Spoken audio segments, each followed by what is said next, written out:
ಈಗ ಹೊರಗಡೆ ಬಂದ್ಮೇಲೆ ಈಗ್ಲೇ ಜಸ್ಟ್ ಇನ್ನೂ ಕೂಡ ಒಂದ್ ಅರ್ಧ ಗಂಟೆನೂ ಕೂಡ ಆಗಿಲ್ಲ, ಜನರ ರಿಯಾಕ್ಷನ್ ಅಂತೂ ಸಿಕ್ಕಾಪಟ್ಟೆ ಹೆಚ್ಚಿಗೆ ಸಿಗ್ತಾ ಇದೆ ಮುಂಚಿನದಕ್ಕೂ ಈಗಿನಕ್ಕೂ. ಸೊ ಆ ಜನರ ಪ್ರೀತಿಯನ್ನ ನೋಡಿದಾಗ ಏನ್ ಅನ್ನಿಸುತ್ತೆ ನಿಮ್ಗೆ ಮನ್ಸಲ್ಲಿ? ಬಿಗ್ ಬಾಸ್ ಹೋಗಿದ್ಕು ಸಾರ್ಥಕ ಅಂತ ಅನ್ಸುತ್ತೆ. ತುಂಬಾ ಖುಷಿ ಆಗುತ್ತೆ. ಆ ಪ್ರೀತಿಗೋಸ್ಕರನೇ ಇಷ್ಟೆಲ್ಲ ಹೊಡೆದಾಡೋದು, ನಾವ್ ಇಷ್ಟೆಲ್ಲ ಕೆಲಸ ಮಾಡೋದು, ಅವರಿಂದಾನೇ ನಾವ್ ಇಲ್ಲಿರೋದು. ನಾನು ಇಲ್ಲಿವರೆಗೂ ನಾನು ಬೆಳೆದಿದ್ದೀನಿ. ನಾನು ನಮ್ಮ ಮನೆಯಲ್ಲಿ ಒಂದ್ ಹೆಸರು ತಗೊಂಡಿದ್ದೀನಿ. ನಮ್ಮ ಮನೆಯವ್ರು ನನ್ನ ರೆಸ್ಪೆಕ್ಟ್ ಮಾಡ್ತಿದ್ದಾರೆ ಅಂತ ಅದಕ್ಕೆಲ್ಲ ಕಾರಣ ಜನರೇ, ಅವ್ರ ಪ್ರೀತಿ, ಅವ್ರ ಆಶೀರ್ವಾದ. ಸೊ ಅದನ್ನ ಗಳಿಸಿದ್ದೀನಿ, ಇನ್ನ ಜಾಸ್ತಿ ಆಗಿದೆ ಅಂತ ಅನ್ಕೊಂಡಿದ್ದೀನಿ. ಅವ್ರ ಪ್ರೀತಿ, ಅವ್ರ ಆಶೀರ್ವಾದ ಹೀಗೆ ಇರಲಿ ಅಂತ ಕೇಳ್ಕೊತೀನಿ.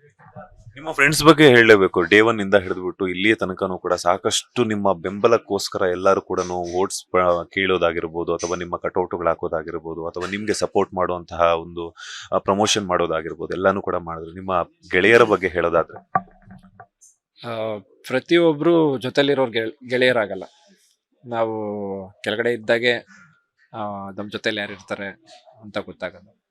ನಾನು ಕೆಳಗಡೆ ಇದ್ದಾಗಿಂದ ಇವಾಗ ಯಾರ್ಯಾರು ಇದಾರೋ ಅವ್ರು ಅಷ್ಟು ಜನನೂ ಇದ್ದಾರೆ ನನ್ನ ಹತ್ರ. ಇವಾಗ ನಾನು ಬೆಳೆದಿದ್ದೀನಿ, ಇವಾಗ ಒಂಚೂರು ಮಾಡಿದ್ದೀನಿ ಹೆಸರು. ಬೆಳೆದಿದ್ದೀನಿ ಅಂದ್ರೆ ಆ ಲೆವೆಲ್ಗೆಲ್ಲ, ಒಂಚೂರು ಮಾಡಿದ್ದೀನಿ ಹೆಸರು. ಇವಾಗ ಬಂದಿರೋರೆಲ್ಲ ಯಾರು, ಎಲ್ರು ಯಾವಾಗ ಏನು ಇಲ್ದಿರೋ ಟೈಮಲ್ಲಿ ನನ್ನ ಜೊತೆಲಿ ಯಾರು ಇದ್ರು ಇವಾಗ್ಲೂ ಅವರೇ ಇರೋದು. ಸೊ ಅವ್ರ ಬಗ್ಗೆ ಬೇರೆ ಮಾತುಗಳೇ ಬೇಡ. ನಾವೇನು ಇಲ್ದಿರೋ ಟೈಮಲ್ಲಿ ನಮ್ಮ ಜೊತೆ ಇರೋರು ಕೊನೆವರೆಗೂ ಸಾಯೋವರೆಗೂ ಇರ್ತಾರೆ, ಆ ಥರನೇ ಇದ್ದಾರೆ ಅವರು. ನಾನು ಕಷ್ಟಪಡೋದ್ಕಿಂತ ಹೊರಗಡೆ ಅವ್ರು ನನಗೋಸ್ಕರ ಕಷ್ಟಪಟ್ಟಿರ್ತಾರೆ. ಅದು ಯಾರೋ ಹೇಳಿ ಕೇಳಬೇಕಾಗಿಲ್ಲ.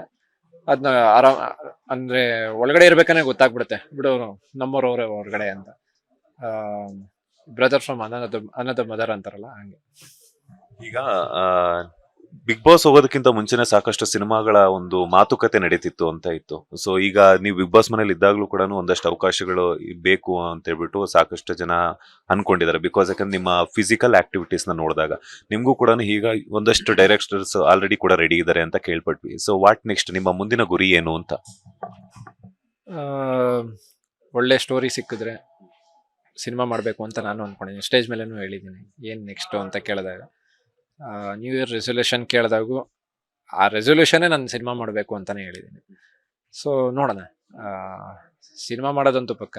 ಆ ಸಿನಿಮಾ ಮಾಡಿದ್ಮೇಲೆ ಜನರ ಪ್ರೀತಿ, ಅವ್ರ ಸಪೋರ್ಟ್ ಬೇಕೇ ಬೇಕು. ಅವ್ರು ಹೇಗೆ ಬೆಳೆಸ್ಕೊಂಡು ಹೋಗ್ತಾರೋ ಆ ಥರ ನಾವು ಬೆಳೆಯೋದು ಅಷ್ಟೇ. ಇನ್ನೊಂದು, ಗಲ್ಲಿ ಗಲ್ಲಿಯಲ್ಲೂ ಹೀರೋ ಇರ್ತಾರೆ ಅನ್ನುವಂತಹ ಒಂದು ಮಾತುಗಳನ್ನ ಹೇಳ್ತಾ ನಿಮ್ಮ ಒಂದು ಭಾವುಕತೆಗೊಳಗಾಗ್ತಾರ.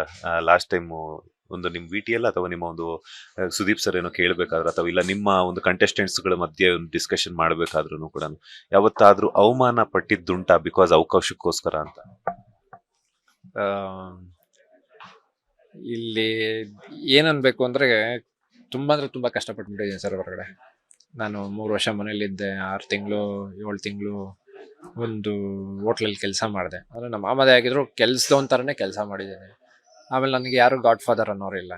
ನನಗೆ ಇಲ್ಲಿ ಇಂಡಸ್ಟ್ರಿಯಲ್ ಕಾಂಟ್ಯಾಕ್ಟ್ ಒಂದು ಸಿಂಗಲ್ ಪೈಸಾ ಇಲ್ಲ. ನಾನು ಒಂದು ಆ್ಯಕ್ಟಿಂಗ್ ಕ್ಲಾಸ್ ಸೇರಿಕೊಂಡೆ. ಆ್ಯಕ್ಟಿಂಗ್ ಕ್ಲಾಸ್ ಮೂಲಕ ಒಂದಷ್ಟು ಆಡಿಷನ್ ಸಿಕ್ತು. ಆಡಿಷನ್ ಅಟೆಂಡ್ ಆದಾಗ ಒಂದಷ್ಟು ಜನದ ಕಾಂಟ್ಯಾಕ್ಟ್ ಸಿಕ್ತು. ಅವ್ರ ಕಾಂಟ್ಯಾಕ್ಟಿಂದ ನನಗೆ ಇನ್ನೊಂದು ಆಡಿಷನ್ಸು ಆಪರ್ಚುನಿಟಿ ಸಿಕ್ತು. ಆ ಆಡಿಷನ್ಸಲ್ಲಿ ಅಟೆಂಡ್ ಆಗಿ ಒಂದು ಸಿನಿಮಾನು ಮಾಡಿದೆ. ಆ್ಯಕ್ಚುಲಿ ಸೀರಿಯಲ್ ಮುಂಚೆ ಆ ಸಿನಿಮಾ ಒಂದು ಸತಿ ಅರ್ಧಕ್ಕೆ ನಿಂತೋಯ್ತು. ಅದೇ ಸಿನಿಮಾ ಮತ್ತೆ ಸ್ಟಾರ್ಟ್ ಮಾಡಿದ್ರು ಫಸ್ಟಿಂದ. ಅದು ರಿಲೀಸ್ ಆಗಿಲ್ಲ. ಅದಾದ್ಮೇಲೆ ಮತ್ತೆ ಒಂದು 3 ತಿಂಗಳು ಹೋಟ್ಲಲ್ಲಿ ಕೆಲಸ ಮಾಡಿದೆ. ಅದಾದ್ಮೇಲೆ ಮತ್ತೆ ಆಡಿಷನ್ಸ್ ಕೊಟ್ಟೆ.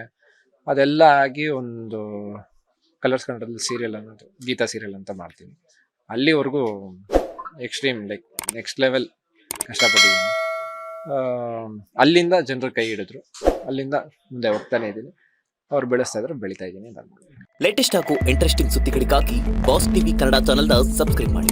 ಹಾಗೆಯೇ ಬೆಲ್ ಐಕಾನ್ ಪ್ರೆಸ್ ಮಾಡಿ.